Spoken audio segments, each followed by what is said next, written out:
ஒரு 7:05க்கு ஆரம்பிச்சிருக்கிறோம். ஆரம்பிச்சதுல ஒரு மணி நேரம் 5 நிமிஷம் அவ்வளவுதான் நம்மளுடைய அந்த நிலைப்பாடு. அதற்குள்ள நாம ரத்தின சுருக்கமாகவும் கம்பனுடைய பாடல்கள் செய்திகளையும் எந்த செய்தி இலக்கிய சுவை அதையும் இவை எல்லாவற்றையும் சேர்த்து நாம இந்த ஒரு மணி நேரத்துக்குள்ள பார்க்க இருக்கிறோம். ராமச்சந்திரமூர்த்திக்கு அன்பு மாணவர்களே, கம்ப ராமாயணம் தமிழ் மொழியிலே இருக்கின்ற ஒரு ஒப்புயர்வற்ற காப்பியம் என்று சொன்னால் அது மிகையாகாது. நம்ம வடிவேல் அண்ணன் அவர்களுக்கும் SRS கூத்தனூர் அவர்களுக்கும் மனமார்ந்த நன்றி. ரொம்ப அற்புதமான ஒளியை அமைத்து கொடுத்திருக்கிறார். அவருக்கு ஒரு கரவொலி கொடுத்து 7 நாளும் வடிவேல் அண்ணன் அவர்கள் இந்த சிறப்பை நம்மோடு இருந்து நீங்க சொற்பொழியும் கேட்கணும், உங்களுக்கும் புண்ணியத்துக்கும் புண்ணியம் கிடைக்கும் என்பதை சொல்லி ரொம்ப மகிழ்ச்சி எனக்கு. ஆகவே இந்த அற்புதமான ஏற்பாட்டினை செய்து கொடுத்த ஒளி அமைத்து கொடுத்த அன்பு சகோதரர்களுக்கும் மீண்டும் பாடசாலை சேர்ந்த முதல்வர் அண்ணா மண்ணி அவர்களை தம்பதிகளாக இந்த நேரத்திலே ராமாயணம் என்பதனாலே அவர்களை தம்பதிகளாக இங்கிருந்த வண்ணம் அவர்களை நமஸ்காரம் செய்து உரையை தொடங்குகிறேன். அன்பு வித்தியார்த்திகளே, தமிழ் மொழியில இருக்கின்ற காப்பியங்களிலே மிக பெரிய பிரம்மாண்டமான காப்பியம் எது என்று சொன்னால் பெரிய புராணம் அல்ல. என்ன காரணம் என்று சொன்னால் பெயரிலேதான் பெரிய புராணமே தவிர 4000 அளவிலே சொல்லுகிறேன் 4286 பாடல்கள் மட்டுமே பெரிய புராணம். கம்பராமாயணம் எடுத்துக்கொண்டால் 10,000க்கும் 500க்கும் மேற்பட்ட பாடல்களை உடையது கம்பராமாயணம். தம்பி பயந்துட்டான், அண்ணா நீங்க எப்ப சொல்லி இந்த 10,500 முடிக்கிறதா அடுத்த வருஷம் லட்ச ஜபஹோமம் வந்துடும் போல இருக்கே அப்படின்னு நினைக்க வேண்டாம். எல்லா பாடல்களையும் சொல்வதற்கு நேரம் இல்லை, காலத்தை கருதி சுருக்கமா சொல்லிட்டு வேகமா போறோம். இந்த கம்ப ராமாயணம் அன்பு மாணவ செல்வங்களே, இந்த ராமாயணம் என்பது ஏதோ தமிழ்நாடு மட்டும் இந்தியா மட்டும் என்று தயவு செய்து நாம் நினைத்து விட வேண்டாம். ஏனென்று சொன்னால் பாரத திருநாடு முழுவதும் ஏறத்தாழ தமிழ் மட்டுமல்ல, தெலுங்கு, மலையாளம், கன்னடம், தியாகராஜ சுவாமியினுடைய கீர்த்தனைகள், இப்படி பல்வேறு நிலைகளிலே ராம காதை, கிராமங்களிலே இருக்கின்ற ராம நாடகம், இவை எல்லாவற்றையும் சேர்த்து தொகுத்து எல்லா மொழிகளிலும் எத்தனை ராமாயணம் இருக்கிறது என்று சொன்னால் 10,000க்கும் மேற்பட்ட ராமாயண கதைகள் இருக்கிறது. இன்னும் ஒருபடி மேலே போய் சொல்ல வேண்டும் என்று சொன்னால் நம்முடைய இந்தியா மட்டுமல்ல, பாரத திருநாட்டை தாண்டி இந்தோனேஷியா, ஜாவா, சுமத்ரா, மங்கோலியா போன்ற கீழ்திசை நாடுகளிலும் இந்த ராமாயண கதை உலக புகழ் பெற்றதாக இருக்கிறது. அது மட்டுமல்ல அன்பு மாணவர்களே, கம்போடியா என்று ஒரு நாடு, அந்த கம்போடியா என்பது நம்ம தஞ்சாவூர் மாதிரி திருச்சி தஞ்சை குட்டி நாடு, ரொம்ப சின்ன பகுதி. அந்த கம்போடியா நாட்டினுடைய தலைநகரத்திலே அற்புதமான ஒரு கோயில் இருக்கிறது, அங்கோர் வாட் என்ற கோயில். அவங்க நாட்டு தேசிய கொடியிலும் அந்த அங்கோர் வாட் சில அந்த கோயில் தான் விக்கிரகமா வச்சிருப்பாங்க. அந்த அங்கோர் வாட் கோயில் என்பது ரொம்ப பெருமைப்பட வேண்டும்.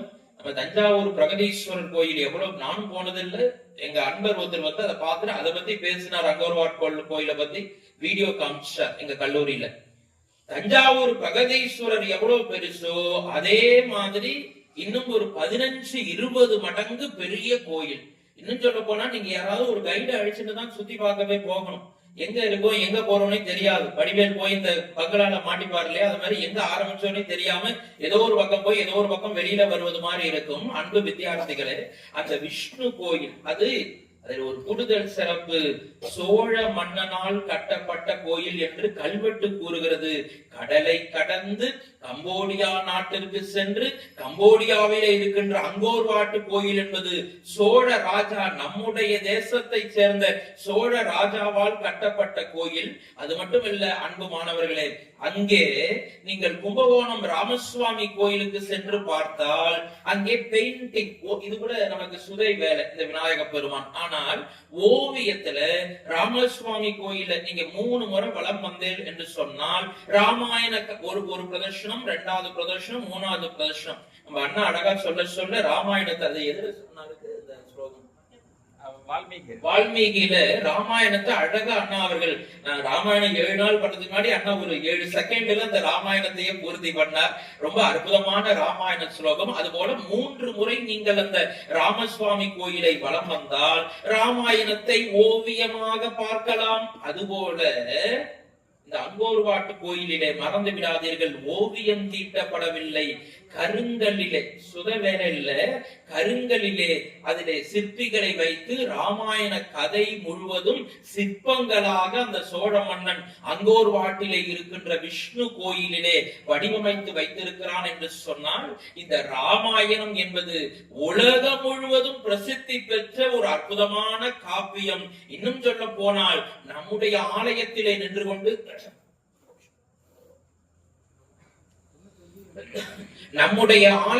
நின்று கொண்டு இந்த ராமாயண கதையை உரையாற்றுவதிலே அடியேன் மிகுந்த மகிழ்ச்சி அடைகிறேன். என்ன காரணம் என்று சொன்னால், ராமச்சந்திரமூர்த்தி கண்டிப்பாக ஒரு நாள் இந்த ஆலயத்தை இந்த பக்கத்துல இந்த மண்ணோடு இங்கே நடந்து போயிருப்பார். எத்தனையோ யுகங்களுக்கு முன்னால் கண்டிப்பாக அதே இடத்திலே ராமச்சந்திரமூர்த்தி நடந்து சென்ற அந்த புண்ணிய பூமியிலே நின்று கொண்டு, பின்னால் தெரியாது சிவகுமார் நூறு அரவர தமிழ் பேச்சாளர் வருவான், கம்ப ராமாயணத்தை பேசுவான் என்று ராமச்சந்திரமூர்த்தி நினைத்திருப்பாரோ என்னவோ தெரியாது. ஆனால் எத்தனை ஆண்டுகளுக்கு பின்னால், அதுவும் குரு முதல்வர் அண்ணா அவர்களிடத்திலே சொன்ன பொழுது சொன்னார்கள், எனக்கு மிகவும் மகிழ்ச்சியாகவும் பிரமிப்பாகவும் இருந்தது. இந்த ராமரோடு தொடர்புடைய இந்த ஆலயத்திலே ராமாயணம் முழுவதும் செய்வது என்பது இதுதான் முதல் முறை என்று சொன்னீர்களே. மிகவும் நன்றி அண்ணா, மகிழ்ச்சி. உங்களுக்கு நான் மனமார்ந்த நன்றி கடன் பட்டிருக்கிறேன். முழுமையாக இந்த ராமாயண கதையை பார்க்க போறோம். எந்த விதமான பஸ் சப்தம் இல்லாம நிசப்தமா அழகா மகிழ்ச்சியா ஆதி விநாயகருடைய திருமுன்பாக பேசுவதற்கு என்ன புண்ணியம் செய்திருக்க வேண்டும். அண்ணா கூட சொன்னார், நீங்க இந்த இடத்துல ஒரு பலகா மாதிரி போட்டுன்னு உட்கார்ந்து பேசலாமே அப்படின்னு. இதுல ஒரு வேண்டுதல் இருக்கிறது, ஒரு பிரார்த்தனை. நின்று கொண்டு 7 நாளும் ஒரு மணி நேரம், 7 மணி நேரம், 8 மணி நேரம் நாம முழுமையா நின்று கொண்டு பேச வேண்டும் என்று ஒரு பிரார்த்தனை. அந்த பிரார்த்தனை என்னன்னு நாம நிறைவு நாள்ல பார்ப்போம். ராமச்சந்திரமூர்த்திக்கு சமஸ்கிருத மொழியிலே வால்மீகி சுவாமி அருளிய ராமாயணம், மலையாளத்திலே எழுத்தச்சன் எழுதிய அத்தியாத்ம ராமாயணம், ஹிந்தி மொழியிலே துளசிதாசர் அருளிய ராமாயணம், இதுபோல நிறைய ராமாயண கருத்துக்கள் தமிழ்நாடு மட்டுமல்ல தமிழ்நாட்டை தாண்டியும் இருக்கிறது. சரி, தமிழ் மொழியிலே கம்பர் கிபி 12ஆம் நூற்றாண்டை உடைய வரலாற்றின்படி கொஞ்சம் முன்ன இருக்கலாம். கிபி 12ஆம் நூற்றாண்டை உடைய கம்ப நாட்டாழ்வார் தமிழ் மொழியிலே ராமனுடைய கதையை அற்புதமாக 6 காண்டங்கள், 118 படலங்கள், 10,500 பாடல்களை கொண்டு மிக அழகாக கம்ப ராமாயணத்தை தமிழிலே அருளியிருக்கிறார். எனது அன்பிற்கினிய மாணவ செல்வங்களை, மகாகவி பாரதி இந்த ராமாயணத்தை பற்றி, குறிப்பாக கம்ப ராமாயணத்தை பற்றி சொல்லுகிறான். என்ன சொல்றார்? யாமறிந்த புலவரிலே கம்பனை போல், வள்ளுவனை போல், இளங்கோவை போல் இந்த பூமிதனில் யாங்கனுமே பிறந்ததில்லை. இது உண்மை, வெறும் புகழ்ச்சி இல்லை என்று சொல்லுகிறார். என்ன சொல்றான் பாரதி? பாரதிய முண்டாசு கவிஞன், முறுக்கு மீசை கவிஞன், சிந்துக்கு தந்தை, செந்தமிழ் தேர்ப்பாகன் என்றெல்லாம் பாடப்படுகின்ற தேசிய கவி சுப்பிரமணிய பாரதி சொல்லுகிறார், அவருக்கு 9 மொழிகள் எழுதவும் பேசவும் தெரியும். சிவகுமாருக்கு 2 தான் தெரியும், 1 தான் ஓரளவு பேச்சு மொழி. ஆங்கிலம் கொஞ்சோண்டு as I am suffering from fever letter எழுத தெரியும். காலேஜில் இருக்கிறதுனால கொஞ்சம் ஆங்கிலம் தெரியும், அவ்வளவுதான். இப்ப நான் அந்த வாக்கியத்தை, அடியேன் இந்த வாக்கியத்தை சொல்ல முடியாது. 9 மொழிகளை எழுதவும் பேசவும் தெரிந்த பாரதி சொல்லுகிறான், யாம் அறிந்த புலவரிலே கம்பனை போல். முதல் ஃபர்ஸ்ட் ரேங்க், தங்க பதக்கம் கம்பன் தான். வள்ளுவர், இளங்கோவை போல் அவெல்லாம் செகண்ட், வெள்ளி பதக்கம், வெங்கல பதக்கம் தான் வாங்குகிறார்கள். யாமறிந்த புலவரிலே கம்பனை போல், வள்ளுவனை போல், இளங்கோவை போல் இந்த பூமிதனில் யாங்கனுமே பிறந்ததில்லை சொல்லிட்டு சொல்றான். இது உண்மை, வெறும் புகழ்ச்சி நினைச்சுக்காதப்பா. பின்னாடி கம்பர் பாரதியும் பிராமணர் சார், கம்பரும் பிராமணர், அதனால அவாள பாடியிருப்பான்னு ஏதாவது சொல்லி இருக்க போறார் என்பதற்காக இது உண்மை, வெறும் புகழ்ச்சி இல்லை என்று சொல்லுகிறான். கம்பர் பிராமணர் அல்ல, அவர் ஓச்சர் குலத்தை சார்ந்தவர். இன்னும் உங்களுக்கு புரியும்படி சொல்லணும்னா, நம்ம திருபுவனம் காஞ்சிபுரத்துல தறி நெய்யக்கூடிய அந்த சமுதாயத்தை சார்ந்தவர். காளி கோயிலிலே பூசாரியாக, பூச்சகராக, அர்ச்சகராகவும் பணியாற்றியவர். உவச்சர் குலத்தை சார்ந்த கம்ப நாட்டாழ்வார் 10,500 பாடல்களிலே சொல்லுகிறார். பாரதி சொல்றான், ஒரு புலவர் பிறந்ததனாலேயே அந்த நாட்டிற்கு பெருமை உண்டாகுமா? ஆம். கல்வியில் சிறந்த தமிழ்நாடு, புகழ் கம்பன் பிறந்த தமிழ்நாடு. தமிழ்நாட்டுக்கு எதனால் சிறப்பு? கல்வியிலே பெருமை மிகுந்த மாநிலம். அப்புறம் கம்பன் பிறந்ததனால் தமிழ்நாட்டுக்கு சிறப்பு.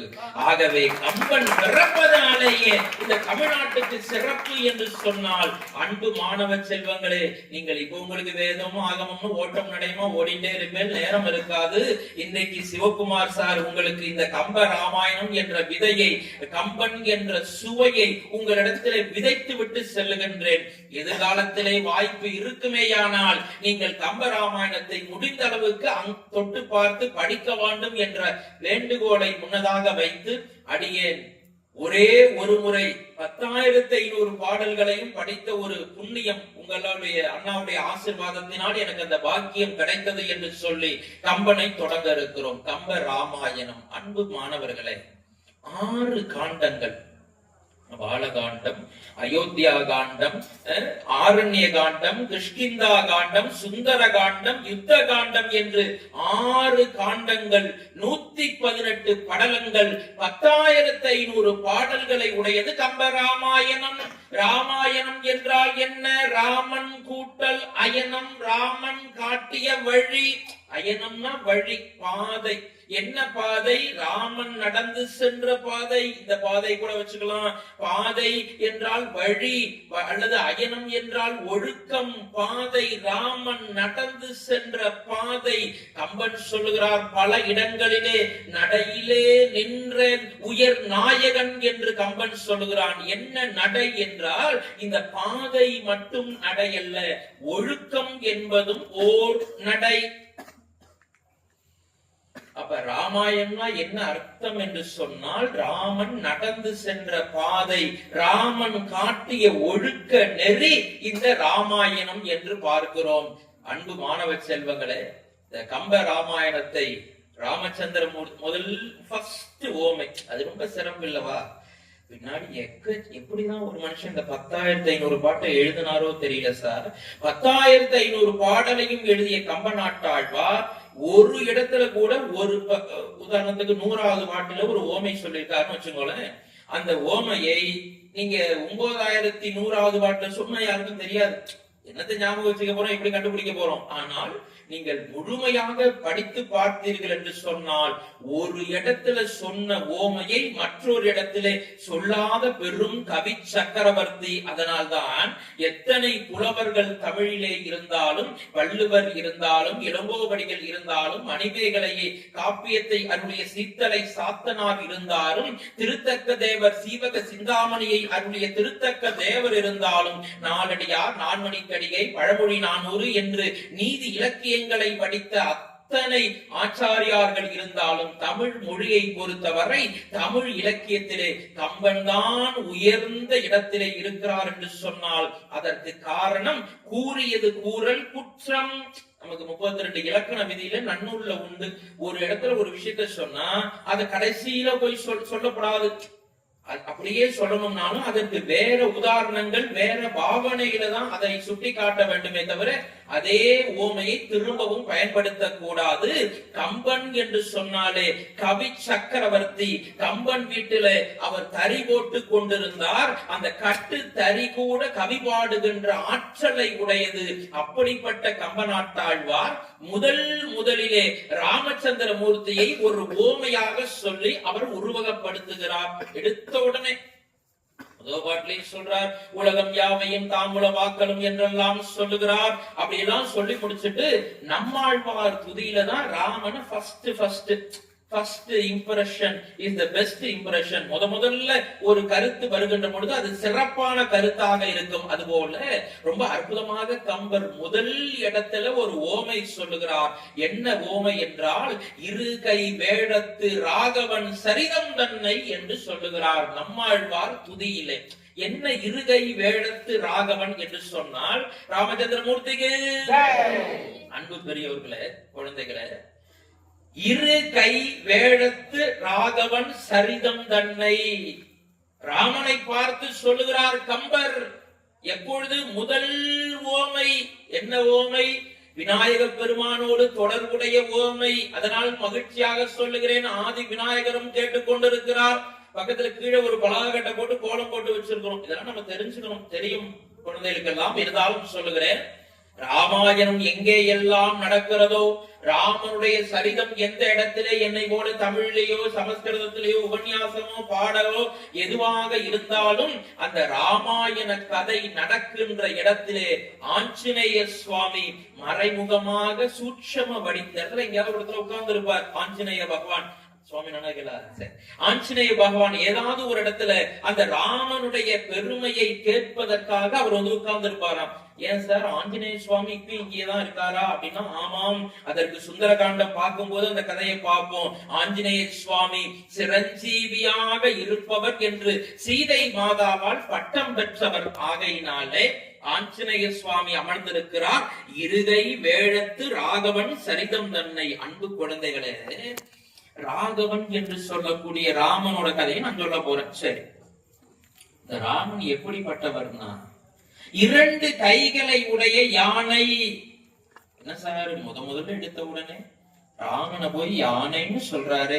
ஒரு சிங்கம்னு அப்படி கர்ஜனையா சொல்லிருக்க வேண்டாமா? இல்ல ஒரு காளையை போல அப்படி சம்மனு ஒரு சொல்லிருக்க வேண்டாமா? எனக்கே ஒரு டவுட் வந்தது. ராமன் ஒரு சமயம் கொஞ்சம் சாப்பிட்டு நல்ல ஷவுட்ட கொஞ்சம் கனத்த சரீரமா குண்டா இருந்திருப்பாரோ, அதனால் கம்பர் யானை என்று சொல்லுகிறாரோ என்று சொன்னால் அது அர்த்தமல்ல. அன்பு மாணாக்கர்களே, கம்பன் ஒரு ஓமை சொல்லுகிறான் என்று சொன்னால் அந்த ஓமையிலே மேலோட்டமான பொருள் ஒன்று, ஆழ்ந்த பொருள் ஒன்று. இருகை வேடத்து ராகவன் என்று சொன்னால், வேடம் என்றால் யானை. யானை இடத்துல என்ன சிறப்பு என்றால், அன்பு குழந்தைகளே, அதனுடைய அந்த கம்பீரமான நடை, தேக்கு மரம் அழகை தந்த உடலை தந்தது, சிலை யானை நடையை தந்தது என்று கவியரசர் கண்ணதாசன் ஒரு சினிமா பாட்டுல சொல்லுவார். அப்ப யானை என்று சொன்னாலே அந்த கம்பீரமான நடை. ராமன் அப்படி கம்பீரமா நடந்து போறதுக்காக சொன்னார். யானைக்கு தும்பிக்கை இருக்கும், ஆனா ராமச்சந்திரமூர்த்திக்கு மனிதனாக இருப்பதனால 2 கரங்கள். இது விஷயம் இல்ல, இது மேலோட்டமான பொருள். அன்பு மாணவர்களே, யானைக்கு ஒரு குணம் உண்டு. என்ன குணம்? யானை தலை மீது ஏறி நீங்கள் உட்கார வேண்டும் என்று சொன்னால், யானையை இது போல ஒரு மண்டபத்துக்கு பக்கத்திலே நிறுத்தி நீங்கள் மேலே ஏறி அங்கிருந்து ஜம்ப் பண்ணி யானை மேல உட்கார முடியாது. கொஞ்சம் நவுந்திருந்துன்னா கீழே விழுந்துருவேல். யானை ஒரு இடத்துல நின்றுருக்கு, ஒரு ஏணியை எடுத்து சாத்தி அது மேல காலை வச்சு ஏறி லேசா நகர்ந்து போதுன்னா ஏணியோட கீழே விழுந்துருவேல். அப்ப யானை மீது, யானையினுடைய தலையின் மீது நீங்கள் ஏறி அமர வேண்டும் என்று சொன்னால் அந்த பாகனை பார்த்திருப்பீர்கள். அவன் தன்னுடைய வலது கையினாலே அதனுடைய காலை அப்படி லேசா தொடுவான். தொட்ட உடனே அது அப்படி கால் அப்படி ஒரு படி மாதிரி சூழ் மாதிரி ஏத்தி கொடுக்கும். அந்த கால் மேல இவனுடைய காலை வச்சு யானையுடைய தலையிலே சென்று அமருவான். யானை எப்படி தன்னுடைய காலை பற்றுபவர்களை தலையிலே தூக்கி வைக்குமோ, அதுபோல ராமச்சந்திரமூர்த்தியினுடைய பாதத்தை பற்றினால் தலையிலே உட்கார வைப்பான் ராமன். ராமச்சந்திரமூர்த்திக்கு மாணவ செல்வங்களே, கோசலம் நாடு, அந்த கோசல நாட்டினுடைய தலைநகரம் அயோத்தியா. அடியேன் அயோத்தியாவுக்கு சென்று வந்ததனால் மிகுந்த மகிழ்ச்சியோடு பூரிப்போடு சொல்லுகிறேன். என்ன அற்புதமான தலைநகரம் அயோத்தியா. அயோத்தியா என்றால் பகைவர்களால் வெல்ல முடியாத நகரம். அந்த ரயில்வே ஸ்டேஷன்ல இறங்கி சுவாமி கோயிலுக்கு போகும்போது ரயில்வே ஸ்டேஷனே விமான நிலையத்தை போல உத்தரப்பிரதேச முதலமைச்சர் அவர்கள் செய்து வைத்திருக்கிறார்கள். சரி, அது போகட்டும். அப்படிப்பட்ட அயோத்தியா என்பது பகைவர்களால் வெல்ல முடியாத நகரம் அயோத்தியா. அந்த அயோத்தியா நகரத்திலே தசரத சக்கரவர்த்தி ஆட்சி செய்கிறார். அந்த தசரத சக்கரவர்த்திக்கு 3 மனைவிகள். கோசலை, கைகேயி, சுமத்திரை. கோசலை மாதா, கைகேயி, சுமத்திரை என்று 3 மனைவிகள். ஆனால் இப்படி 3 மனைவிகளோடு வாழ்ந்து கொண்டிருக்கின்ற அந்த தசரத சக்கரவர்த்திக்கு ஒரு பெரும் குறை. என்ன குறைனா, புத்திர பாக்கியம் இல்ல. மங்களம் என்ப மனை மாற்றி மற்றதன் நன்கலம் நன் மக்கட்பேறு என்று வள்ளுவ பேராசான் சொல்லுகிறார். எதற்காக திருமணம், எதற்காக இல்லற வாழ்க்கை என்று சொன்னால், குழந்தை செல்வத்தை பெற்றுக்கொள்ள வேண்டும், அதற்குத்தான் இல்லற வாழ்க்கை. ஆனால் தசரதருக்கு குழந்தை பாக்கியம் இல்லை. தசரதருடைய அதுக்கு ஒரு கதை இருக்கு. சாந்தின்னு ஒரு அம்மா, அவருடைய ஆத்துக்காரர் ரிஷியசிங்கர்னு ஒரு முனிவர். அந்த கதை போனா நேரம் ஆயிடும். அதனால முக்கியமான அந்த தண்டவாளத்துல இருக்கிற முக்கியமான கதைகளை மட்டும் பார்த்துட்டு போயிட்டே இருக்கும். சரியா? அதுல ரிஷியசிங்கர் என்ற ஒரு பெரிய மகான், அவருடைய அருளினாலே வசிஷ்டருடைய அந்த ஆலோசனை, வசிஷ்டர் தான் குலகுரு, வசிஷ்டர் அருந்ததி தேவி, அந்த வசிஷ்டருடைய அந்த ஆலோசனையின்படி அற்புதமான ஒரு யாகத்தை செய்கிறார். புத்திர காமேஷ்டி யாகம். இங்க அற்புதமா யாகம் நடந்து பூர்ணாகுதி எல்லாம் நம்முடைய குருநாதர் செய்து வைத்தாரே, அதுபோல வசிஷ்டருடைய அந்த வழிகாட்டுதலின்படி புத்திர காமேஷ்டி யாகம் நடைபெற்றது. ரிஷியசிங்கர் என்ற அந்த மகான் அவரே அங்கே ஆச்சாரியமாக இருந்து பூர்ணாகதி செய்த பொழுது அந்த யாகத்திலிருந்து ஒரு பூதம் புறப்பட்டு, அந்த பூதம் கையிலே ஒரு மண் கலயத்தை வைத்திருந்தது. அந்த மண் கலயத்திலே அன்ன பாயசம், தமிழ்ல என்ன இருக்கோ அதை பார்த்துருவோம், அன்ன பாயசம், அரிசி பாயசம் இருந்தது. தசரத சக்கரவர்த்தி மிகுந்த மகிழ்ச்சி. இன்றைய தலைப்பு ராம அவதாரம். ராம அவதாரம் பார்த்துருவோம். நாளைக்கு சீதாதேவி திருக்கல்யாணம், 3வது நாள் பாதுகா பட்டாபிஷேகம், 4வது நாள் ஜடாயு மோட்சம், 5வது நாள் சொல்லின் செல்வன் தலைவர் ஆஞ்சநேய சுவாமியை களத்துல இறக்க போறோம். 6வது நாள் ஆஞ்சநேய சுவாமிக்கே உரிய சுந்தர காண்டம், 7வது நாள் பட்டாபிஷேகம். இன்னைக்கு ஆரம்பிச்சிருக்கோம் திங்கட்கிழமை, ஞாயிற்றுக்கிழமை அன்னைக்கு. இன்னைக்கு 9வது இடத்துல நாம் இந்த ராமாயணம் ஆரம்பிச்சிருக்கிறோம். 9வது தேதி அண்ணா சொன்ன மாதிரி ஞாயிற்றுக்கிழமை அன்னைக்கு ஏகாதசி நினைக்கிறேன், திருவோணம் ஏகாதசி அன்னைக்கு சாயந்தரம் பூர்த்தி ஆகிறது பட்டாபிஷேகம். இதெல்லாம் சுவாமி எனக்கு இதெல்லாம் ரொம்ப பஞ்சாங்கெல்லாம் பாக்குது. நம்ம தமிழ் பேச்சாளர், நாம அப்படியே பட்டிமன்றம் பேசுவோம், ஜாலியா சினிமா பாட்டு பேசுவோம், ராமாயணம் பேசுவோம், பெரிய புராணம் பேசுவோம், நேர்முக வர்ணனை, திருவாரூர் தேரோட்டம், காரைக்கால் அம்மையார் மாங்கனி திருவிழா, இப்படி சனீஸ்வர பகவானுடைய சனி பெயர்ச்சி, இப்படியே நம்ம வாழ்க்கை ஓடின்னு இருக்கு. இந்த ஜாதகம் உள்ளுக்குள்ள இருக்கிற விஷயங்கள் எல்லாம் எனக்கு அந்த அளவுக்கு தெரியாது. நாம சுவாமி திங்கட்கிழமை ஆரம்பிச்சோம். அண்ணாட்ட கேட்டேன், நேற்றுக்கு ஞாயிற்றுக்கிழமை ஒரு நாள் லீவு, சனிக்கிழமை பூர்ணாகதி, ஞாயிற்றுக்கிழமை ரெஸ்ட், திங்கட்கிழமையில இருந்து ஆரம்பிச்சிருவோம்னா அது கரெக்டா அந்த ஏகாதசியோடு பூர்த்தி ஆகுது. இதெல்லாம் விநாயக பெருமான் அண்ணாவுடைய மனதில இருந்து கொண்டு நம்மை வழி நடத்துகிறார். அன்பு மாணவ செல்வங்களே, ராமச்சந்திரமூர்த்திக்கு புத்திர காமேஷ்டி யாகத்திலே அழகான மண் கலயத்திலே பாயசம் கிடைக்கப்பெற தசரத சக்கரவர்த்தி நேராக சென்று கோசலை மாதாவிடத்திலே ஒரு டம்ளர் கொடுத்தார். 2வது இருக்கின்ற கைகேயி மாதா, அந்த மாதா கிட்டையும் ஒரு டம்ளர் பாயசம் கொடுத்தார். 3வது ஆஸ்பர் அந்த அட்டெண்டன்ஸ் எப்படி இருக்கோ அதுபடிதானே, அதனால 3வது இருக்கிற சுமத்ரா தேவி கிட்ட ஒரு டம்ளர் கொடுத்தார். மீதி பார்த்தார், மீதி கொஞ்சோண்டு பாயசம் மீன் ஒரு 3/4 டம்ளர் அளவுக்கு இருந்தது. கோயில்ல பிரசாதம் வாங்கும் போது லேட்டா வாங்கினா 2 விசேஷம் நடக்கும். ஒண்ணு நல்லது, இன்னொன்னு சில நேரத்துல தீர்ந்து போயிடும். கடைசியா வாங்கினா, சில நேரத்துல கடைசியா வாங்கினா சிவாச்சாரா நீங்களே ஊருக்கப்படுத்துன்னு ஏனத்தை காலி பண்றதுக்காக நமக்கே 2 கப்பா சில நேரத்துல கொடுத்துருவாங்க கடைசியா வாங்கறதுக்காக. அதனால இந்த சுமத்ரா மாதா கடைசியாக பாயசம் குடித்தால் அந்த அம்மா ஒரு டம்ளர் குடிச்சிட்டு பார்த்தா மீதி கொண்டு இருந்தது. தசரதன் பார்த்தார், பிரசாதம் இதை தூக்கி போட்டு பாத்திரத்தை தேக்க போட முடியாது, அதனால மறுபடியும் 300 டம்ளர் நீ சாப்பிடு என்று கோசலை மாதா 1 டம்ளர் பாயசம், கைகேயி மாதா 1, ஆனால் இந்த சுமத்ரா தேவிக்கு மட்டும் 2 டம்ளர் பாயசம் கிடைச்சது. அதுபோக கொஞ்சோண்டு ஓரத்துல அந்த பாயசம் ஒட்டி இருந்தது. அதை வாயு பகவான் என்ன பண்ண, இப்ப அதையும் சேர்த்து சொல்லிடுவோம், ஏன்னா ஆஞ்சநேயரும் பிறக்கணும் அந்த டயத்துல. வாயு பகவான் என்ன பண்ணார், ஒரு அழகான ஆழ இலையிலே எடுத்துக்கொண்டு பறந்து சென்று நேராக கர்நாடக மாநிலத்திலே ஹம்பி என்ற பகுதி இருக்கிறது. அந்த கர்நாடக மாநிலத்திலே ஹம்பி என்ற பகுதி தான் ஆஞ்சநேய சுவாமி அவதாரம் செய்த புண்ணிய பூமி. அந்த இடத்துல கேசரி நந்தன் அஞ்சனா தேவி என்ற வானர அரசன் அரசி அவா இருக்கா. கேசரி நந்தன், கேசரினா திங்கிறது நினைச்சுக்க வேண்டாம். கேசரினா சிங்கம், சிங்கத்தை போல் இருக்கின்ற கேசரி நந்தன் அஞ்சனா தேவி. இந்த வாயு பகவான் அந்த இலையிலே ஆழ இலையிலே வைத்து நம்ம ஆதீனம் பெரியவாளுக்கெல்லாம் அண்ணா வீதி பிரசாதம் இந்த பன்னீர் இலையிலே கொடுப்பாலும் அது போல அந்த பாயசத்தை கொண்டு வந்து அஞ்சனா தேவியிடம் கொடுத்ததனாலே ஏன் ஆஞ்சநேய சுவாமிக்கு வாயு புத்திரன் ஒரு பெயர் என்று சொன்னால், இந்த வாயு பகவான் மூலமாக இந்த மீதி இருக்கின்ற பாயசம் அஞ்சனா தேவிக்கு வந்த காரணத்தினாலே வாயு புத்திரன். ஆகவே கேசரி அஞ்சனா தேவிக்கு அந்த பாயசம் கிடைக்கப்பட்டது அங்க ஆஞ்சநேய சுவாமி. அதை நம்ம சொல்லின் செல்வன் போது பார்ப்போம். இந்த கதையை பார்த்துருவோம். இப்ப ராமச்சந்திரமூர்த்தி பிறக்க போறார், அவதாரம் பண்ண போறார். என்னுடைய அன்பிற்கினிய வித்தியார்த்திகளை, ஒரு பெரிய தலைவர் மேலிருந்து கீழே இறங்கி வருகிறார் என்று சொன்னால் அவர் மட்டுமா வருவார்? அவரோடு சேர்ந்து எல்லோரும் அல்லவா வருவார்கள்? உதாரணத்துக்கு இந்த ஆதி விநாயகர் ஆலயத்திற்கு பாரத பிரதமர் வராருன்னு வச்சுப்போம் ஒரு உதாரணத்துக்கு. இல்ல Draupadi Murmu president of India, மூத்த குடிமகன் திரௌபதி பிரசிடென்ட் ஆஃப் இந்தியா, மாண்புமிகு மேதமை மிகு குடியரசுத் தலைவர் அவர்கள் வருகிறார் என்று சொன்னால் அவர் வர்றாருன்னா அவர் மட்டுமா வருவார்? அவர் என்னைக்கு வர்றாருன்னு சொன்னதுல இருந்து 25 நாள் ஒரு மாசத்துக்கு முன்னாடி முதல்ல கலெக்டர் வந்து அண்ணாவை பாப்பார்.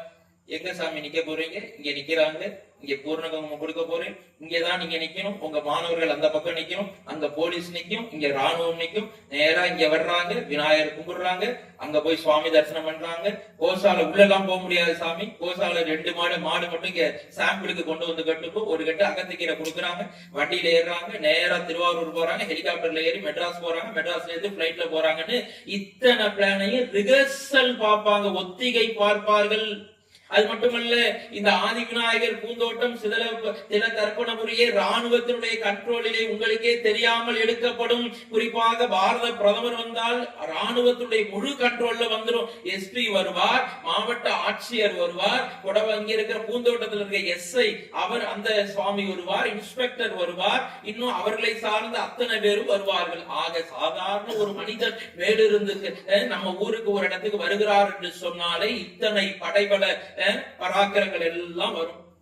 ராமச்சந்திரமூர்த்தி வைகுண்டத்திலே திருமாலாக அவதாரம் எடுத்த நினைத்த ராமச்சந்திரமூர்த்தி மேலிருந்து கீழே இறங்கி வருகின்ற பொழுது அவரோடு சேர்ந்து சக்கரம் வந்தது, அவரோடு சேர்ந்து சுதர்சன சக்கரம் வந்தது, பாஞ்சசன்யம் என்ற சங்கு வந்தது, ஆதிசேஷன் படுக்கை வந்தது, அவருடைய 2 பாதுகை வந்தது, அவருடைய தலையிலே இருக்கின்ற மணிமுகுடம் வந்தது. ஸ்ரீதேவி நாச்சியார் அங்கே சீதை மாதாவாக பூமாதேவியாக அவதாரம் செய்ய போகிறார். பிரம்மதேவன் கீழே இறங்கி வந்தார், இந்திரன் கீழே இறங்கி வந்தான், வருணதேவன் கீழே இறங்கி வந்தான், வாயு பகவான் கீழே இறங்கி வந்தார், அக்னி தேவன் இறங்கி வந்தார், யமதர்மனும் கீழே இறங்கி வந்தார். இது எல்லாவற்றுக்கும் மேலாக சூரியன் சந்திரனும் கீழே இறங்கி வந்தார்கள்.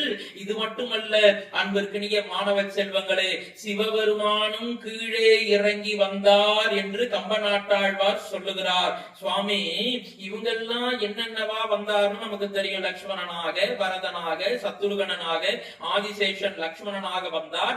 சக்கராயுதம் சுதர்சன சக்கரம் பரதாழ்வாராக, பாஞ்சசன்யம் என்பது சத்ருகண சுவாமியாக வந்தார். ஸ்ரீதேவி பூமாதேவி மாதாவாக சீதையாக வந்தால், பிரம்மதேவர் ஜாம்பவானாக வந்தார். தேவாதி தேவர்கள் எல்லாம் நலன், நீலன், வாலி, சுக்ரீவன், அங்கதன் என்று வீரர்களாக கீழே இறங்கி வந்தார்கள்.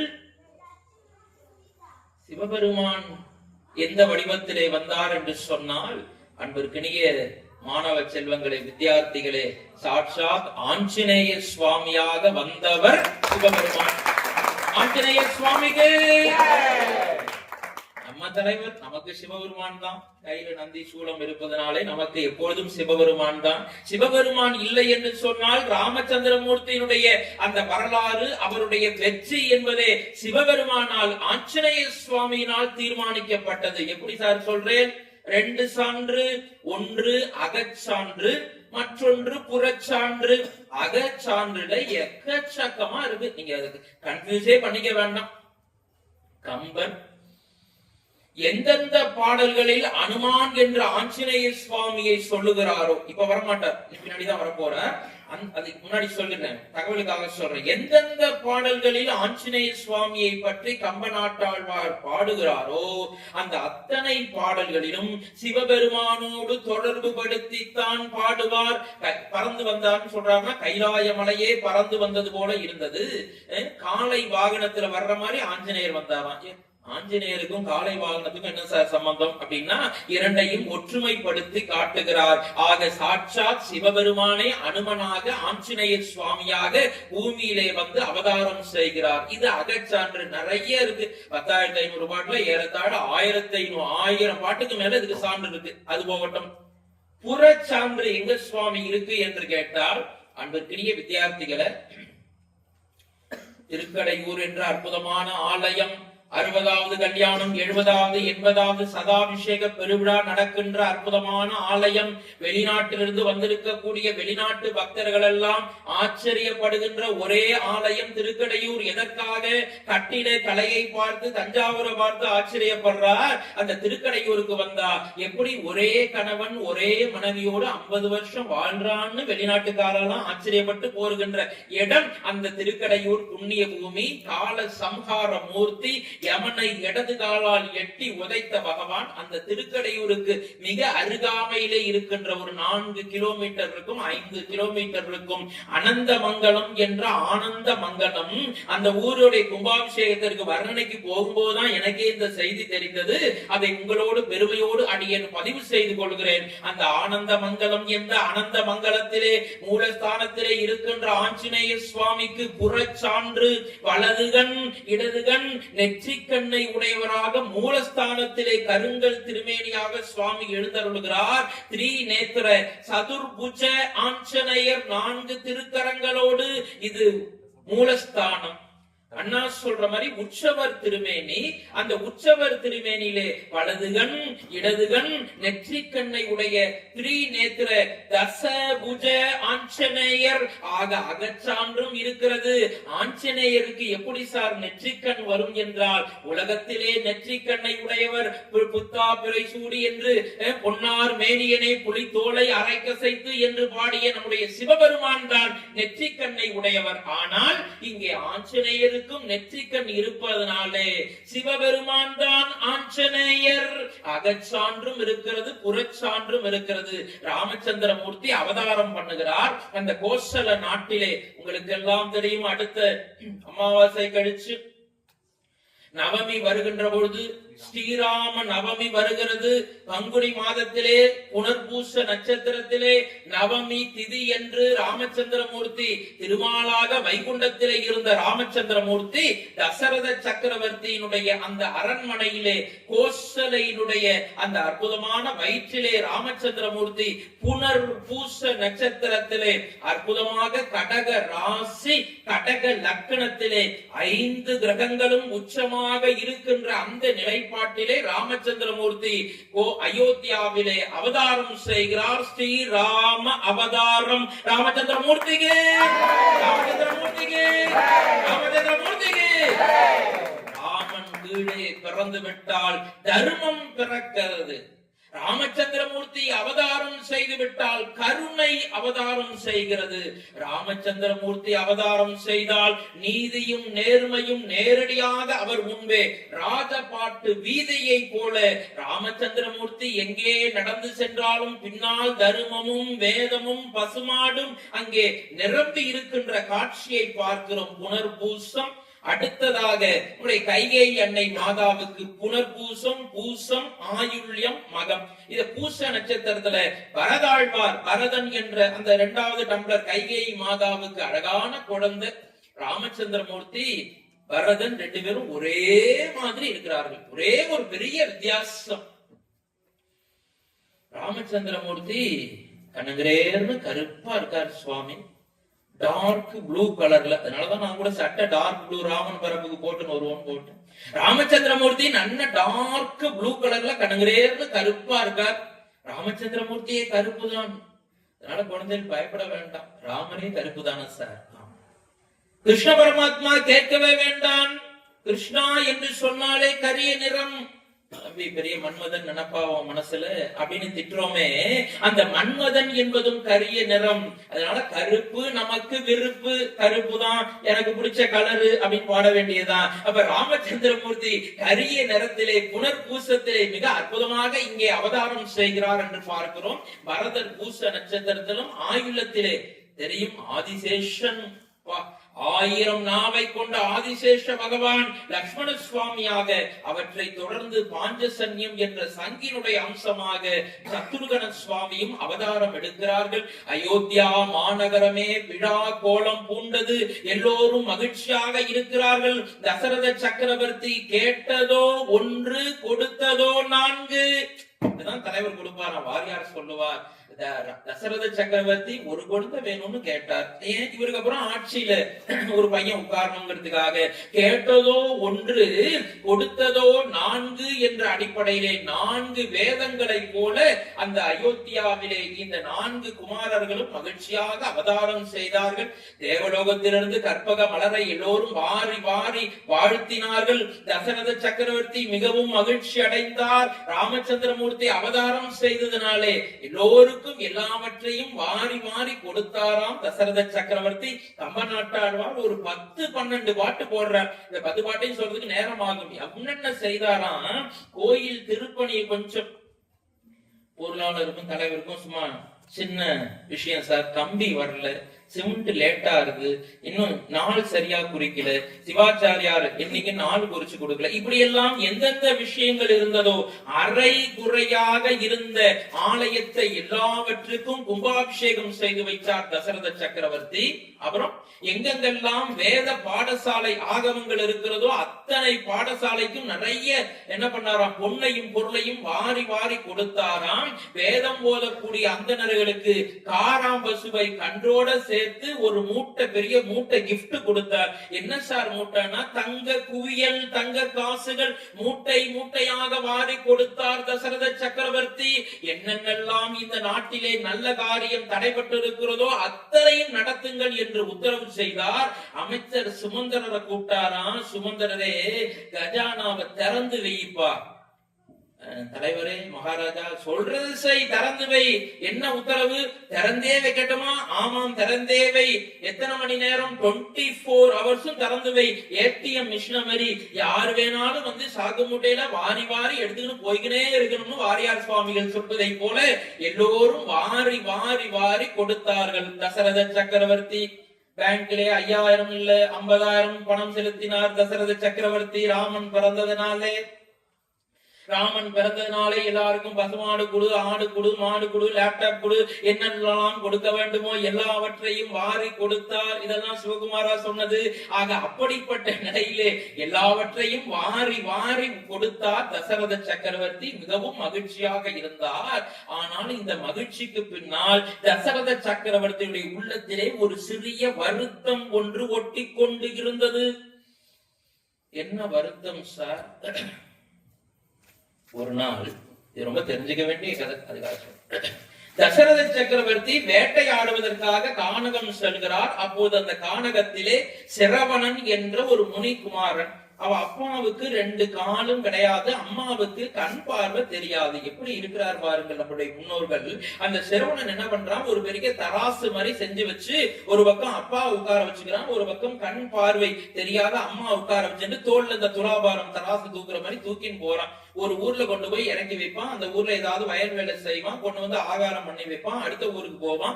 வேலை இருந்ததுன்னா அந்த மரத்தடியிலேயே அங்கேயே ராத்திரி தங்கிடுவார். மழை காலமா இருந்தா அதாவது சத்திரஞ்சாவடியில தங்குவான். இப்படி அப்பா அம்மாவுக்காகவே அந்த சிரவணன் வாழ்ந்தான். இதெல்லாம் பாரத திருநாட்டிலேதான் நடக்கும். அமெரிக்காவுல அப்பா முடிவெட்டுறதுக்கு காசு கொடுக்கலன்னா அப்பாவை துப்பாக்கியால சுட்டுட்டான் பையன், பேப்பர் நியூஸ் பாக்குறோம். தமிழ்நாட்டிலே பாரத திருநாட்டிலேதான் தாய் தந்தரை உயர்ந்த எண்ணத்திலே வைத்து மதிக்கின்ற நாடு நம்முடைய பாரத திருநாடு. அதனாலதான் பாரதி சொன்னான், உலகத்துல எத்தனையோ நாடு இருக்கட்டும்பா, பாருக்குள்ள நல்ல நாடு எங்கள் பாரத நாடுதான். இன்றைக்கு மறந்துடாதீங்க, ஈரானுக்கும் அமெரிக்காவுக்கும் சண்டை நடந்துட்டு இருக்கு. ஆனா ஈரான் என்ன பண்றான்னா, இந்தியா மட்டும் கச்சா, பேப்பர்ல வந்தது, நானா சொல்லல, கச்சா எண்ணெய் கப்பல் இருக்கு, அதை நாங்க காக்க மாட்டோம், பாதுகாப்பு கருதி நீங்க எவ்வளவு வேணாலும் எடுத்துட்டு உங்க ஊருக்கு போங்கிறான். யாரு? சண்டை நடந்துட்டு இருக்கு அவன் நாட்டுல.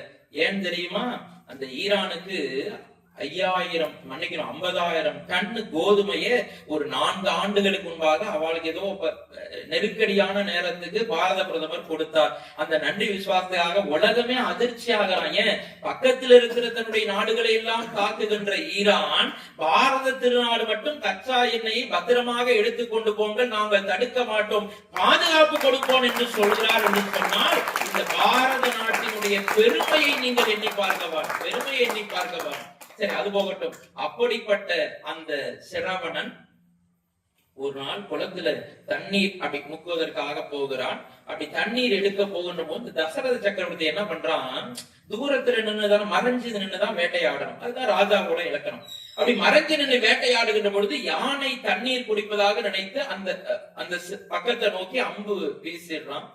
அந்த சிரவணன் கொடுத்த பாவம் சின்ன முனிகுமரன் மார்பிலே பட்டு அம்மா என்று அலறல் சத்தம் கேட்க கீழே விழுகிறான். அப்படி விழுந்த உடனே தசரதன் ஓடி போய் பார்த்தான். தம்பி மன்னிச்சுடுறா குழந்தை, நீ அந்த குடுவை மாதிரி இருக்கும், சொரைக்கால பாட்டில் மாதிரி அப்போ உள்ள குடுவை, அந்த குடுவையிலே நீ தண்ணீர் குடிக்கின்ற பொழுது உள்ள அப்படி விட்டோம்னா பிளிக் பிளிக் பிளிக்னு சத்தம் வரும் இல்லையா, அது மாதிரி வந்தது.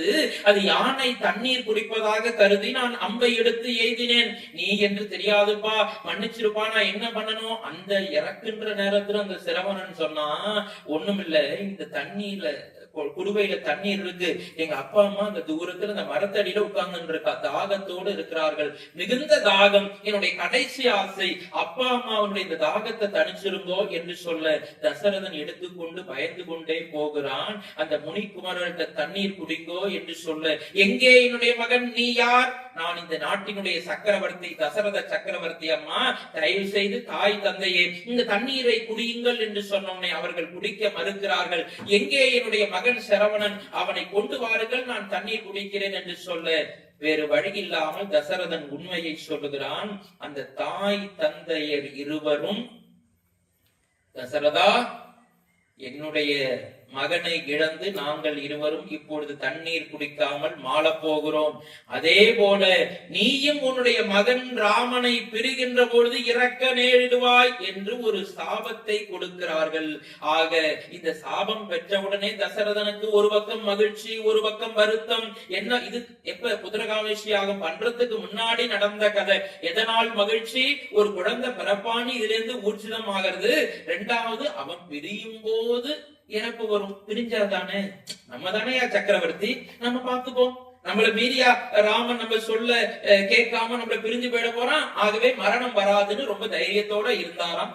அப்படிப்பட்ட அயோத்தியா மாநகரம் கம்பர் மிக அற்புதமாக சொல்லுகிறார். ராமச்சந்திரமூர்த்தி பிறந்த காரணத்தினாலே அயோத்தியாவிலே எல்லாம் நல்லது மட்டுமே இருந்ததாம். வன்மை இல்லை ஓர் வறுமையின்மையால், திண்மை இல்லை ஓர் செருணர் இன்மையால், அது மட்டும் இல்ல, உண்மை இல்லை பல்கேள்வி மேவலால், பொய்யுரை இல்லாமையால், வெண்மை இல்லை பல்கேள்வி மேவலால் என்று சொல்லுகிறார். அயோத்தியா நாட்டுல யாரும் கொலை பண்ணல, கொள்ளையடிக்கல. ஏன்? வறுமை இல்ல. இல்ல இல்ல என்று சொல்லியே ஒரு சிறப்பு செய்கிறார். அயோத்தியா நாட்டிலே யாரும் கொள்ளையடிக்கவில்லை. ஏன்? வறுமை இல்லை, அதனால் கொள்ளையடிக்கவில்லை. அயோத்தியா நாட்டிலே யாருக்கும் வீரம் என்பதே இல்லை. பார்க்கறதுக்கு திட்டுற மாதிரி இருக்கும் முதல்ல பார்க்கும்போது. என்ன அயோத்தியால வீரம் இல்லைன்னு சொல்லிட்டார் கம்பர். அயோத்தியாவில வீரம் என்பதே இல்லை. ஏன் தெரியுமா? பகைவர்களே இல்ல. பகைவர் இருந்தாதானே நீ போய் அடிக்கணும், அவன்கிட்ட ப்ரூஃப் பண்ணணும். அதனால வீரம் இல்லை அயோத்தியாவிலே. உண்மைங்கிறது இல்ல சார். என்ன இப்படி சொல்லிட்டாரு கம்பர்? உண்மை இல்லையா? ஏன் தெரியுமா? பொய் உரை இல்லாமையால், பொய் இல்லாத காரணத்தினாலே அயோத்தியாவிலே உண்மை மட்டுமே இருக்கிறது. அயோத்தியாவிலே எதுவுமே இல்லை. அவர்கள் எல்லோரும் ஞானம் இல்லாமல் இருக்கிறார்களோ அப்படின்னு என்ன தோன்றுகிறது? ஏன் தெரியுமா? எதை சொன்னாலும் ஏன், எதற்கு என்று கேள்வி கேட்கின்ற மக்கள் இருப்பதனாலே அயோத்தியாவிலே ஞானம் பெருக்கெடுத்து ஓடுகிறது என்று சொல்லுகிறார். இப்படி நிறைய செய்திகளை சொல்லிக் கொண்டே போகலாம். அயோத்தியாவிலே இந்த கோசலம் என்ற நாடிலே சரையு நதி ஓடுகிறது. நீங்க பார்க்கலாம், அயோத்தியால சரையு நதிக்கு போய் அங்க போய் தான் ஸ்நானம் பண்ணி தர்ப்பணம் பண்ணிட்டு அப்புறம் கோயிலுக்கு போனோம். சரையு நதி பெருக்கெடுத்து ஓடுகிறது. கங்கையினுடைய கிளை நதியை போல இருக்கும் நினைக்கிறேன். அந்த சரையு நதி மிக அற்புதமாக ஓடிக்கொண்டிருக்கிறது. அந்த சரையு நதியில கம்பன் ஒரு மீனவருடைய வலையில அயோத்தியாவோட பெருமையை போய் வைக்கிறார். என்ன வைக்கிறார் என்று சொன்னால், ஒரு மீனவன் என்ன பண்றார்? வலை போட்டு மீன் பிடிக்கிறார். வலை போட்டு அந்த மீனை அப்படி குடிச்சு தூக்கணும். மீன் துளி குதிச்சு போயிடும் இல்லையா? ஆனால் அயோத்தியா மாநகரத்துல மீனவர் சென்று வலையை விரிச்சுட்டு வந்து படுத்துருவாராம் காயா. என்ன பண்ணுவாராம்? ஒரு அரை மணி நேரம், ஒரு மணி நேரம் கழிச்சு இவரா போய் பாப்பாராம் மீனவர். சார் இதெல்லாம் சும்மா கதை விடுறாரு சார் நினைக்காதீங்க. அதுக்கு என்ன காரணம்? சுவை. அட பொய்யாவே இருக்கட்டுமே, அதனால என்ன? ராமாயண கதை பொய்யில இருக்கிற கற்பனை ஓமை பொய்யாக இருந்தாலும் கூட அது ரசிக்கத்தக்கதாக இருந்தால் ரசிக்கலாம். ஏனென்று சொன்னால், கவிதைக்கு பொய் அழகுனே ஒரு பழமொழி இருக்கு இல்லையா?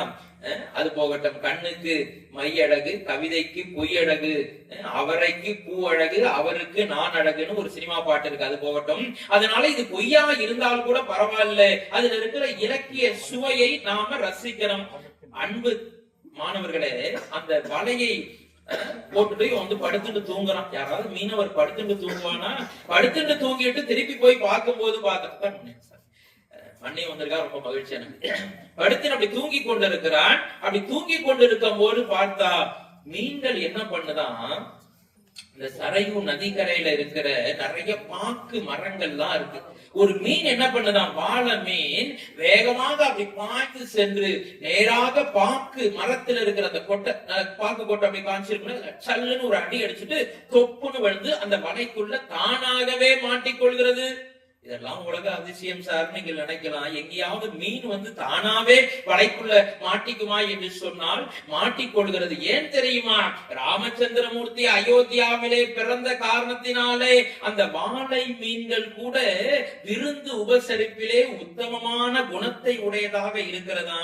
என்ன சொல்ல வர்றார் கம்ப நாட்டாழ்வார்? அந்த வாழை மீன் சொல்லுதான், மீனவனே நீனும் உன் மனைவியும் பசியோடு இருக்கிறீர்கள், நீங்க என்ன பண்ணுங்க, நான் பேரி உங்க வலையில வந்து நான் விழுந்துட்டேன், என்ன குடிச்சு கொண்டு போய் நீயும் ஆத்துக்காரியும் செஞ்சு நல்லா மீன் குழம்பு வச்சு ஜம்முன்னு சாப்பிட்டு நான் செரிமானம் ஆகுவதற்காக வெத்தலை பாக்கு போட்டுக்கொள் என்று பாக்கு மரத்து கொட்டைகளையும் சேர்த்து அடித்து அதையும் வலையிலே விழ வைத்து தானும் மாட்டிக்கொள்கிறது.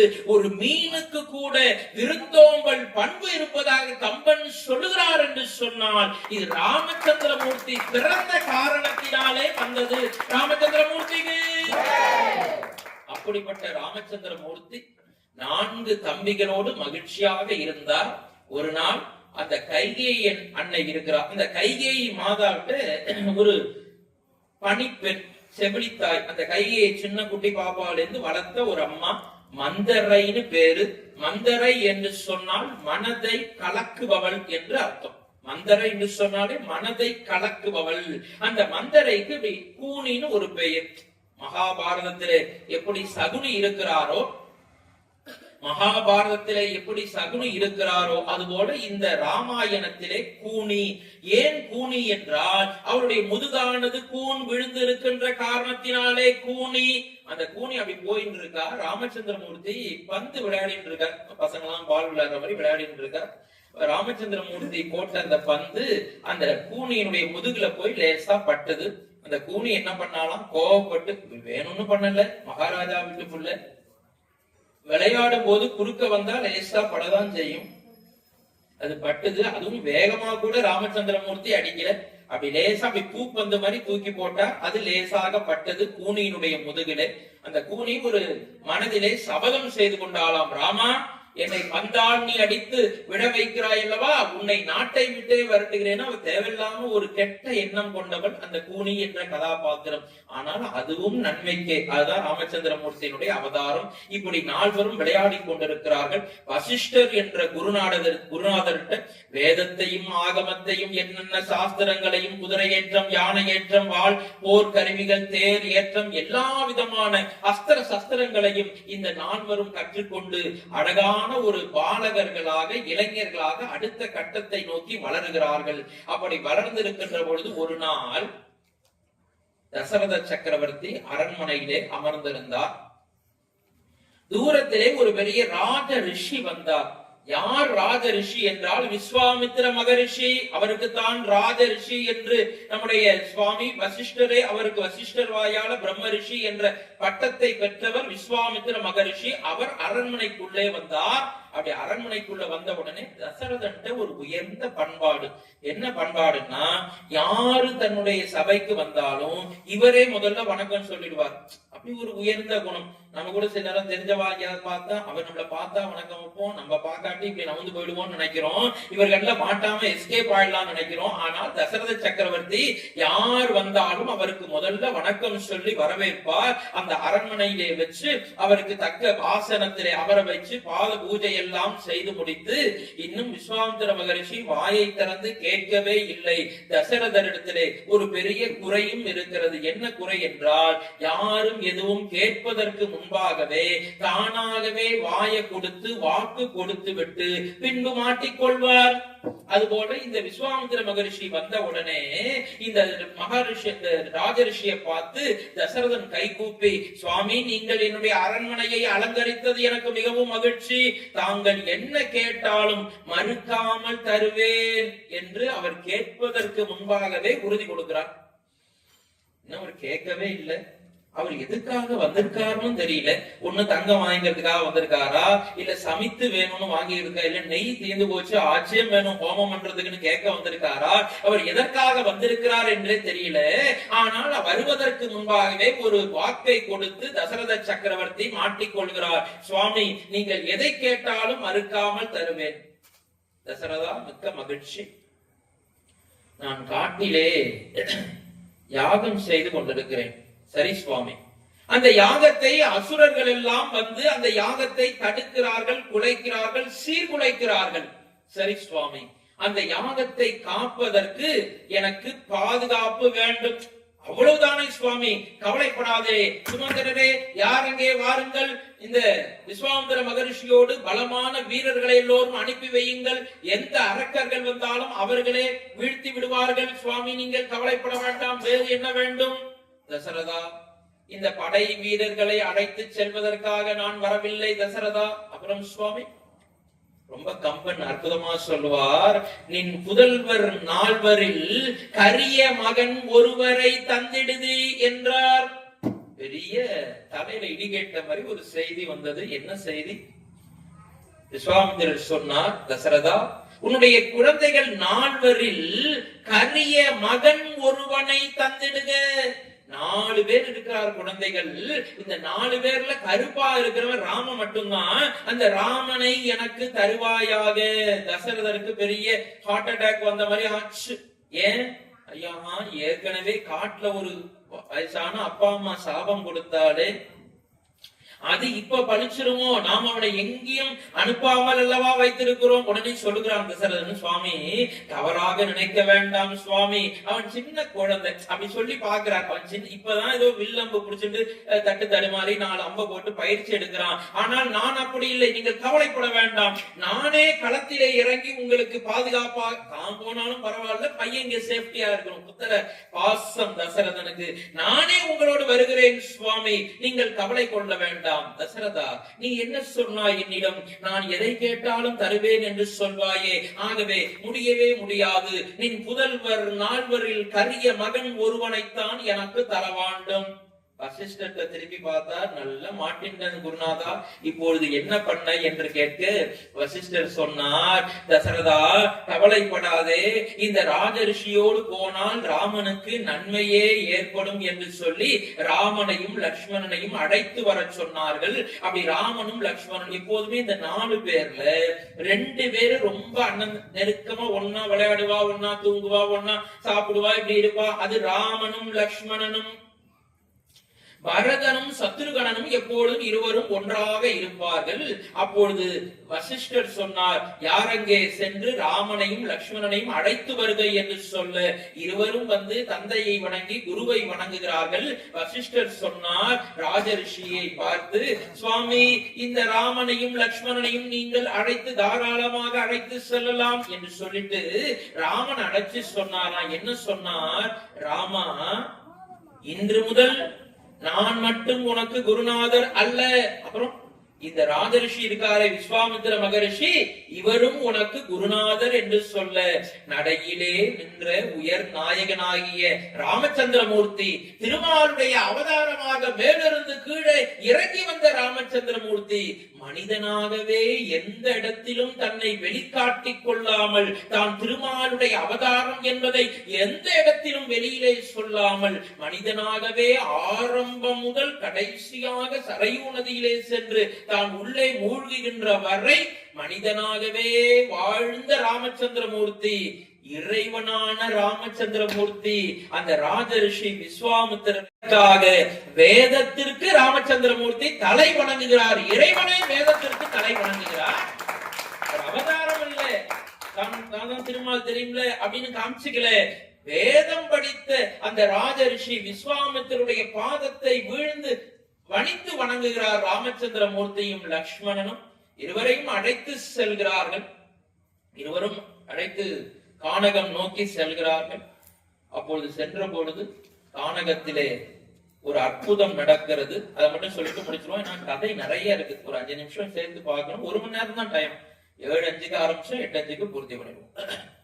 அப்படி கானகம் செல்லுகின்ற பொழுது விஸ்வாமித்திர மகரிஷி யாகம் செய்வதற்கு தயாரானார். யாகங்களை எல்லாம் செய்து கொண்டே இருந்தார். ராமனும் லக்ஷ்மணனும் வாயில் காப்பாளனை போல 2 பக்கம் வில்லம்ப வச்சு ரெடியா 2 பேரும் நின்று கொண்டிருக்கிறார்கள். அப்பொழுது தூரத்திலே ஒரு பெரிய சத்தம் கேட்டது.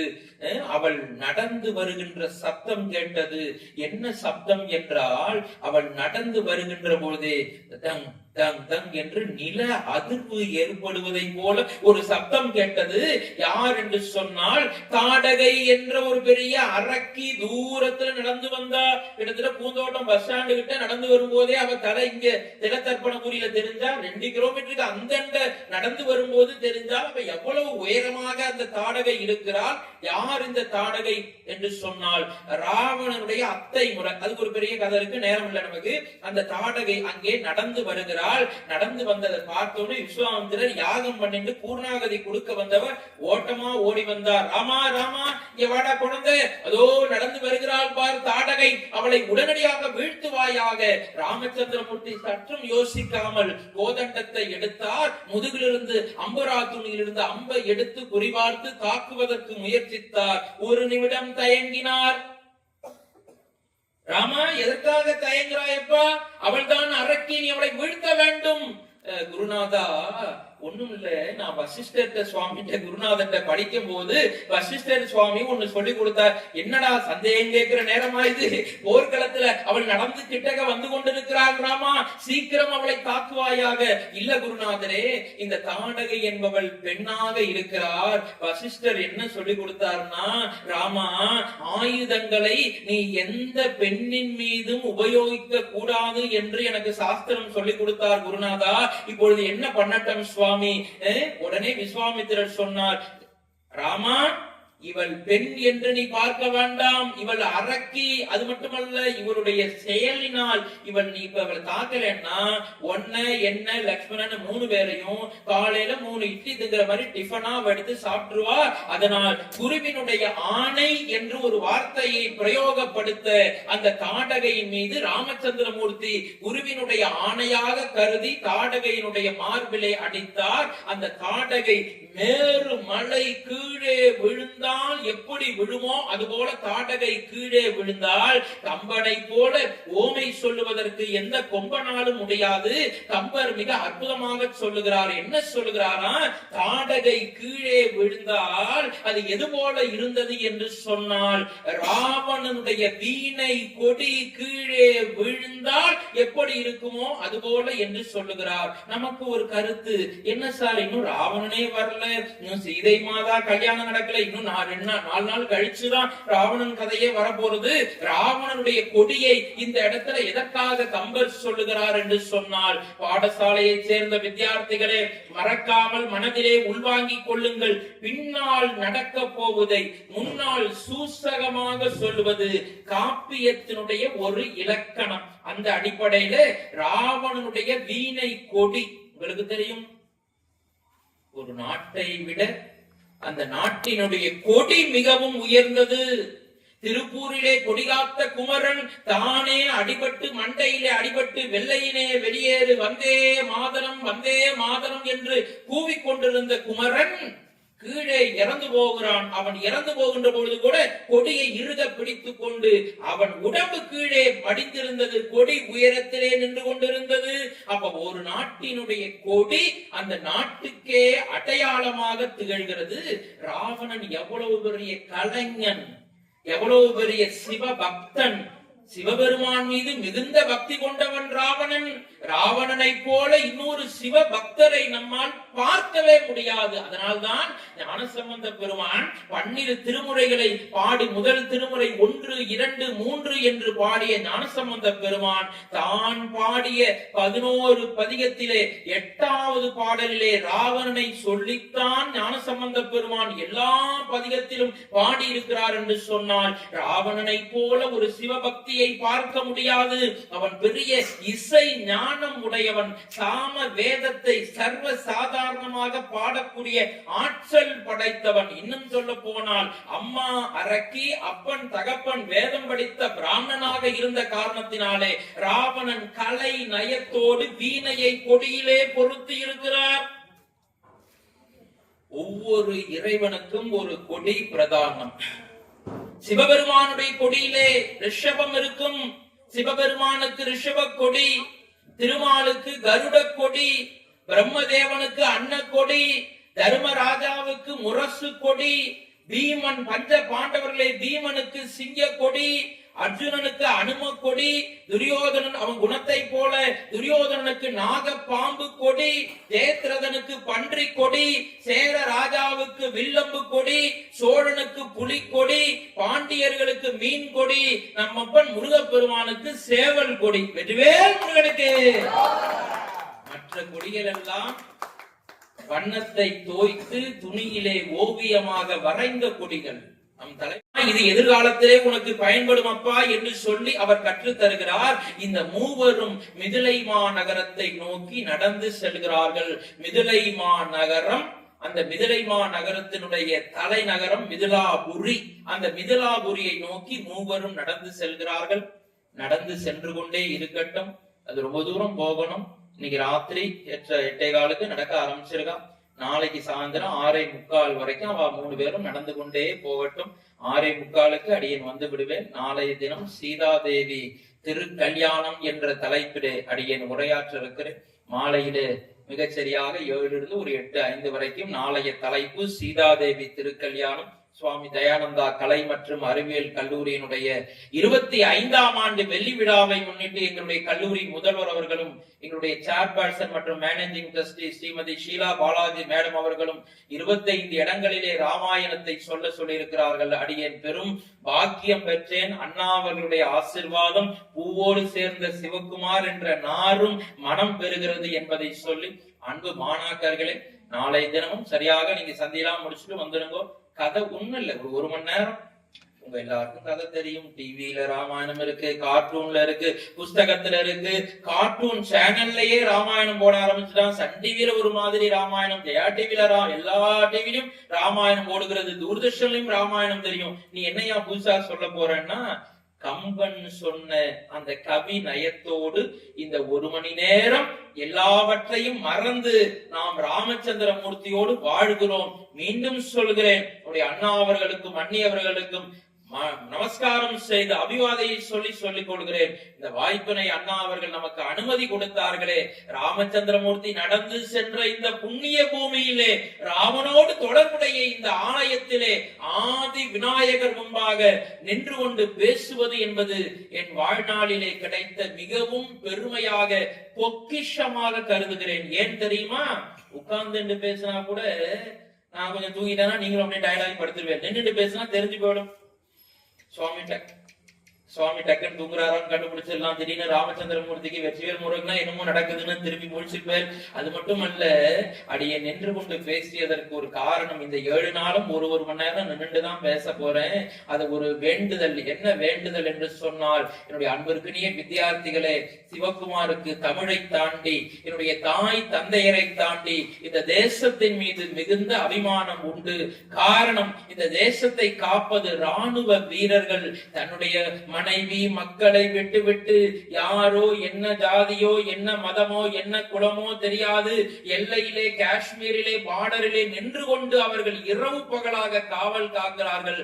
மறந்து விடாதீர்கள். ஒரு 2 நிமிஷம் ஒரு இடத்துல நின்னோம்னா கீழேந்து ஐஸ் கட்டியா ரத்தம் இறுகி போய்விடும். ஒரு இடத்துல நிற்கப்படாது ராணுவத்துக்கு. எங்க காஷ்மீர்ல, மற்ற இடத்துல நிக்கலாம், உட்கார்ந்துக்கலாம், பிரச்சனை இல்ல.